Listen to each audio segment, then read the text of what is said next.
سورہ عصر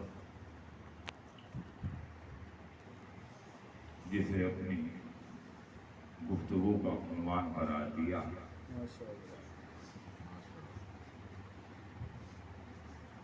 اس میں خدا بند عالم انسانوں کے بارے میں گفتگو کر رہا ہے اور فرما رہا ہے بسم اللہ الرحمن الرحیم والعصر، قسم ہے زمانے کی، ان الانسان لفی خسر، کہ سارے انسان خسارے میں ہیں. اور پھر خسارے میں کہنے کے بعد کہ انسان خسارے میں کہتا ہے الا الذین آمنوا، سوائے ان لوگوں کے جو ایمان لائے، وعملوا الصالحات، اور جنہوں نے نیک عمل کیے، وہ خسارے میں نہیں ہیں. وتواصوا بالحق، اور وہ انسان جو ایک دوسرے انسان کو حق کی وصیت کرتا ہے، تاکید کرتا ہے. وتواصوا بالصبر، اور وہ انسان جو دوسرے انسان کو وصیت کرتا ہے، صبر کی وصیت کرتا ہے، تلقین کرتا ہے، تاکید کرتا ہے. اس سورے کی مناسبت سے ہمارا موضوع سخن ہے انسان، کہ انسان ہے کیا. وہ وقت دوبارہ پلٹ کر آ گیا جب انسانیت دم توڑ رہی ہے. 1400 سال پہلے کی انسانیت لبے مرگ تھی، مر رہی تھی، لیکن اس مرتی ہوئی انسانیت کو حسین نے کربلا میں جا کر اپنی قربانی دے کر زندگی یہ دوام بخشی. اور آج وہی وقت پھر پلٹ کر آ گیا کہ انسانیت لبے مرگ ہے. چاروں طرف سے انسانیت پر حملے ہو رہے ہیں. ہر انسان کانپ رہا ہے، خوف زدہ ہے کہ پتہ نہیں کس ملک میں، کس شہر میں، کس علاقے میں، کس محلے میں دہشت گردی سے وہ اس دنیا سے گزر جائے، بم دھماکے میں اس کے پڑچے اڑ جائیں، گولیوں کی بوچھار سے وہ چھلنی ہو جائے. ہر انسان کانپ رہا ہے، ڈر رہا ہے.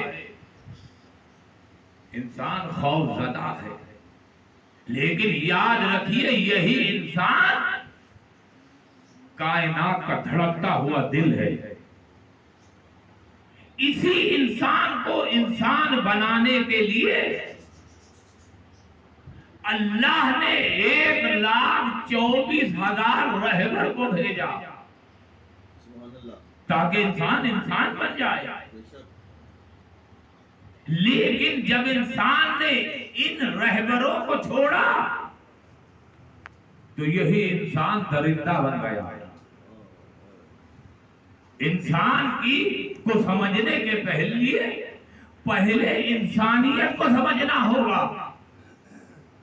یاد رکھیے انسانیت کسی قید و بند کی محتاج نہیں ہے.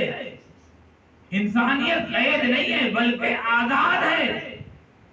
جو آزاد ہو وہ انسانیت ہے.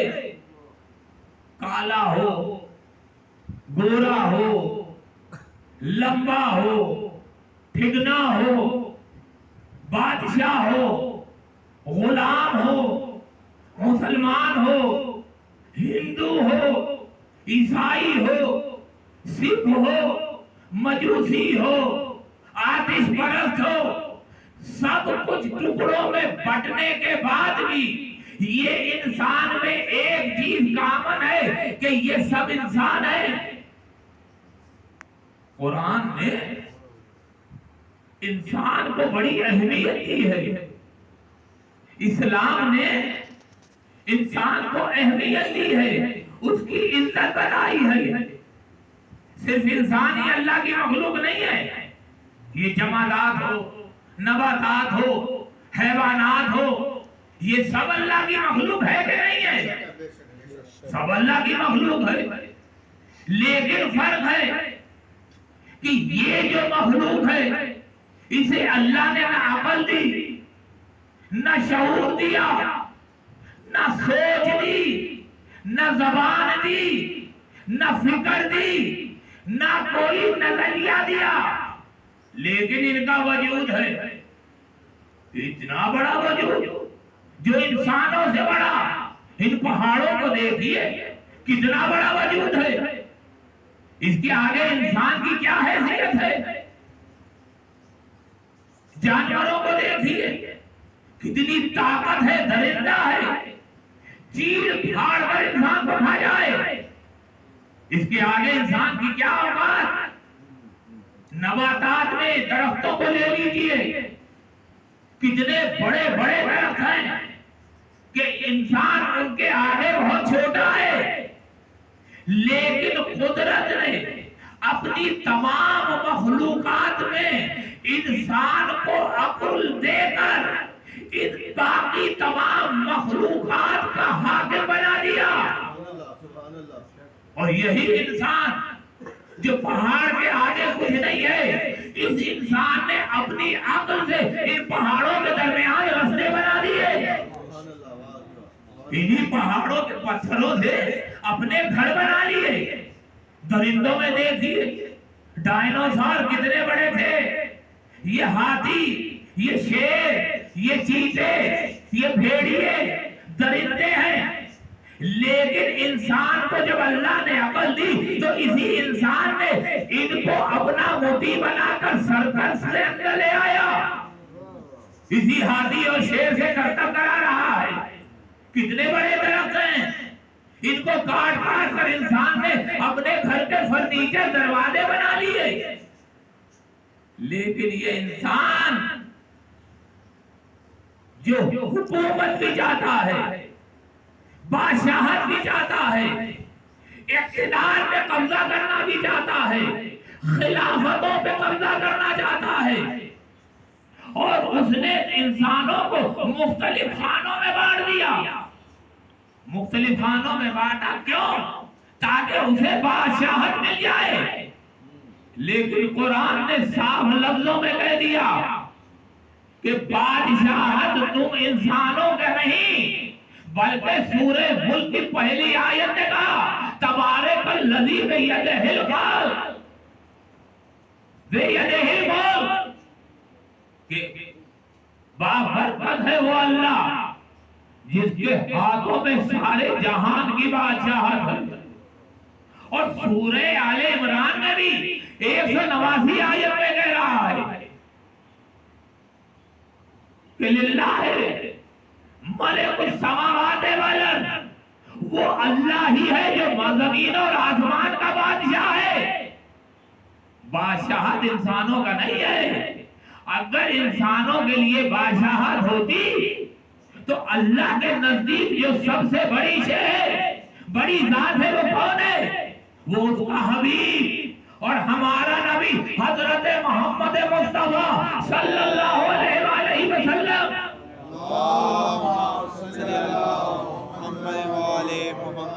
بھائی بادشاہت اگر انسانوں کو دینی ہوتی تو سب سے پہلے اپنے حبیب کو دیتا. لیکن یہ نہیں کہا کہ اے میرے حبیب تم بادشاہ ہو. کہا نہیں حبیب، بادشاہ تم نہیں، صرف اللہ ہے. تمہیں اگر میں عزت دوں گا تو عبدیت کے عبد کہہ کر تمہیں عبدیت کی عزت دوں گا. پتا نبی ہے، رسول ہے، آخری نبی ہے، تمام نبیوں کا سردار ہے. پتا چلا کہ عبدیت جو ہے وہ رسالت سے کوئی بڑی شے ہے. تبھی تو ہم تشہد میں پڑھتے ہیں کہ واشہدو ان محمدًا عبدہ و رسولہ. پہلے عبد کہا ہے، بعد میں رسول کہا ہے. تو کتنی بڑی عبدیت ہے.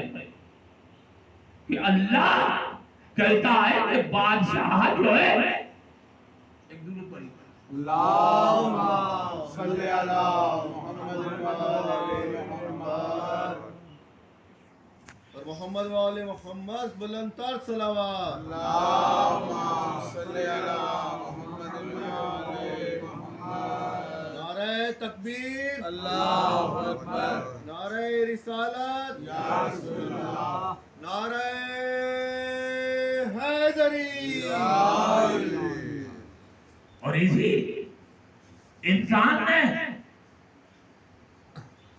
خلافت اور انسانیت کو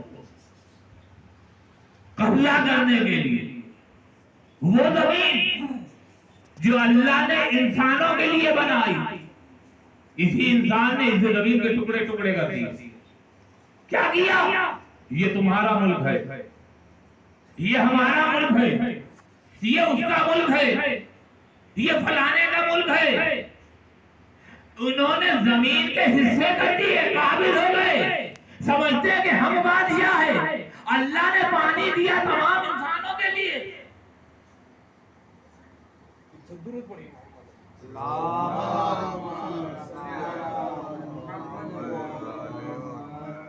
اللہ نے پانی دیا انسانوں کے لیے اس کے ٹکڑے نہیں کیے یہ سمندر دیا انسانوں کے لیے لیکن انسان نے اپنے فائدے کے لیے اس سمندر کے ٹکڑے کر دیے یہ سمندری حدود ہماری ہے یہ سمندری حدود تمہاری ہے یہ سمندری حدود فلانے ملک کی ہے یہ فلانے ملک کی ہے سب نے اس کی حد بندی کر دی اسی طرح یہ اسلام جو ہے یہ مسلمانوں کے لیے نہیں آیا تھا بلکہ انسانوں کے لیے آیا تھا اب جس انسان نے اسلام کو مانا وہ مسلمان کہلایا سبحان اللہ سبحان اللہ یہ ہے اسلام لیکن اسی انسان نے اقتدار حاصل کرنے کے لیے خلافتوں پہ قبضہ کرنے کے لیے یہ انسان فرعون بن گیا اور ایسا انسان بن گیا تو یہ جو انسانیت تھی جو جہالت میں ڈوبی ہوئی تھی وہ مسلمان نہیں ڈوبا ہوا تھا بلکہ جہالت کے سمندر میں انسان ڈوبا ہوا تھا جو غلاموں اور لونڈیوں کو انسان نہیں سمجھتا تھا بلکہ جانوروں سے بدتر ان کا ظلم تھا شراب کو پانی کی طرح پی رہا تھا سود خوری میں مبتلا تھا اپنی ہی بیٹیوں کو زندہ دفن کر رہا تھا یہ انسان صرف اس لیے کر رہا تھا کہ اسے اپنا فائدہ چاہیے تھا لیکن اسی لیے اسلام اللہ نے بھیجا مسلمانوں کے لیے نہیں جو کہتے ہیں کہ اسلام مسلمانوں کے لیے آیا تو مسلمانوں کے لیے نہیں آیا ہے مسلمان اسلام جو ہے وہ انسانوں کے لیے آیا ہے یہ انسان علاج ہے یہ اسلام علاج ہے انسانیت کے لیے کہ انسان کو انسان بنا سکے اسلام کو نقصان یہودیوں نے اتنا نہیں پہنچایا کافروں نے اتنا نہیں پہنچایا یہودی اور عیسائیوں نے نہیں پہنچایا اسلام کو جتنا نقصان مسلمانوں نے پہنچایا ہے کسی دوسرے مذہب نے نہیں پہنچایا انہوں نے اسلام کا بیڑا غرق کیا صرف حکومت حاصل کرنے کے لیے اور ایسے کہ کہتے ہیں جب یہ یزید آیا ہے اپنے تخت خلافت پر تو اس نے کیا کہا کہتا ہے کوئی اسلام نہیں ہے کوئی وحی نہیں آئی یہ سب بنی ہاشم کا نعوذ باللہ ڈھو گئے انہوں نے حکومت اور بادشاہت حاصل کرنے کے لیے یہ اسلام کا نعوذ باللہ ڈرامہ رچایا ہے یہ میں نہیں کہہ رہا اسلام کی کسی بھی مسلمان کی تاریخ اٹھائیے جب بھی یزید کی ہسٹری ملے گی تو یہی نظر آئے گا کہ اسلام کے قواعد کا مذاق اڑا رہا تھا جب یزید مذاق اڑا رہا تھا تو مدینہ صحابی رسول سے بھرا ہوا تھا کوئی سب یزید کی باتیں سن رہے تھے یزید کی حرکات دیکھ رہے تھے لیکن کوئی نہیں کھڑا ہوا صرف وہی کھڑا ہوا جسے اللہ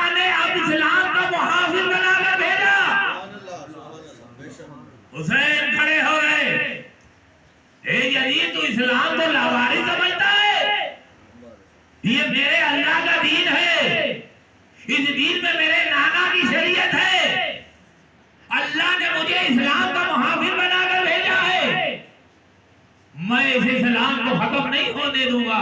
یہ دین آج تک کے لیے نہیں ہے، قیامت تک کے لیے دین آیا ہے۔ یہ کہہ کر حسین اسلام کو بچانے کے لیے وہ مدینہ جس میں نانا کا روضہ تھا، نانا کی قبر تھی، جو حسین ہر وقت نانا کی قبر میں رہتے تھے، اسی اسلام کو بچانے کے لیے حسین نے مدینہ چھوڑ دیا، مکے آ گئے۔ کیوں؟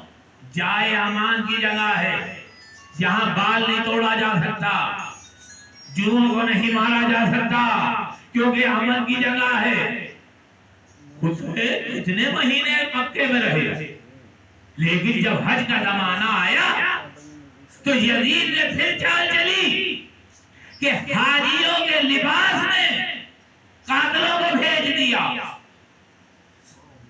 کہ وہاں پر حسین کو قتل کر دے، اور جو یزید کی سب سے بڑی رکاوٹ حسین تھی وہ ختم۔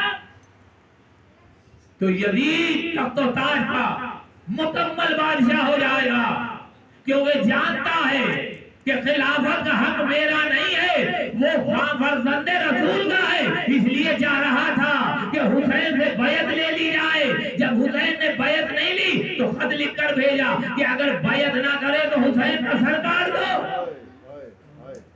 ساری دنیا حج کرنے کے لیے مکے آ رہی ہے، ارے کون سا حج؟ جو حسین کے نانا نے بتایا، دنیا حج کے لیے آ رہی ہے، اور حسین نے اپنے حج کے احرام کو عمرے کے احرام میں بدلا، اور ایک دن پہلے حج سے پہلے مکے کو چھوڑا، کیوں؟ ڈر کے نہیں چھوڑا، بلکہ حرمت کعبہ کو بچانے کے لیے چھوڑا، اور یہ کہتے ہوئے حسین نکلے، اے اللہ میں حرمت کعبہ کو بچانے کے لیے مکے سے جا رہا ہوں۔ حسین نے مکہ چھوڑ دیا اور چلتا رہا یہ قافلہ کہ 2 محرم آ گئی۔ حسین 2 محرم کی صبح سورج نکلنے کے بعد، اس ٹائم یا اس سے تھوڑا پہلے جب کربلا میں داخل ہوئے تو تاریخ بتاتی ہے کہ جس گھوڑے پر حسین سوار تھے وہ گھوڑا رک گیا۔ حسین نے بہت کوشش کی کہ گھوڑا چلے، مقاتل بتاتے ہیں کہ حسین نے 7 گھوڑے بدلے، لیکن کسی گھوڑے نے قدم آگے نہ بڑھایا۔ حسین گھوڑے سے اترے، وہاں کہا یہاں کے آبادی ہے، عباس جاؤ، یہ جو آبادی ہے یہاں سے بزرگوں کو لے کر آؤ۔ قبیلوں کے بزرگ آنا شروع ہو گئے۔ حسین پوچھ رہے ہیں بتاؤ اس جگہ کا کیا نام ہے؟ کوئی کہتا ہے ماریا، کوئی بزرگ کہتا ہے قطبیہ ہے، مختلف نام دیتے رہے، اور حسین مختلف لوگوں کو بلاتے رہے۔ جب کسی نے اور کوئی نام نہ لیا تو اب حسین نے کسی سے پوچھا یہاں کوئی سب سے بڑا بزرگ ہے؟ کہاں بنی اسد کے گھرانے میں ایک بزرگ ہے جو سب سے زیادہ عمر کا ہے، کہاں اسے بلا کے لاؤ۔ وہ آیا، حسین نے پوچھا اس جگہ کا کیا نام ہے؟ تو ہاتھوں کو جوڑ کر کہتا اسے کربلا کہتے ہیں۔ ارے بھائی یہ سننا تھا، حسین نے زمین کربلا کی مٹی اٹھائی، اسے سونگا تو اس میں حسین کے لہو کی خوشبو آ رہی تھی۔ حسین نے کہا انا للہ و انا الیہ راجعون، اے عباس، اے بیٹا علی اکبر خیمے لگا دو، ہماری منزل آ گئی ہے۔ بی بی عالمہ ہماریوں سے اتری، خیموں میں داخل ہو گئی۔ ابھی حسین کھڑے باتیں کر رہے تھے صحابیوں سے، ایک مرتبہ فضا دوڑتی ہوئی آئی اور آپ کہہ دیے مولا آپ کو شہزادی نے خیمے میں بلایا ہے، بتا دارو۔ حسین جلدی سے بہن زینب کے خیمے میں گئے،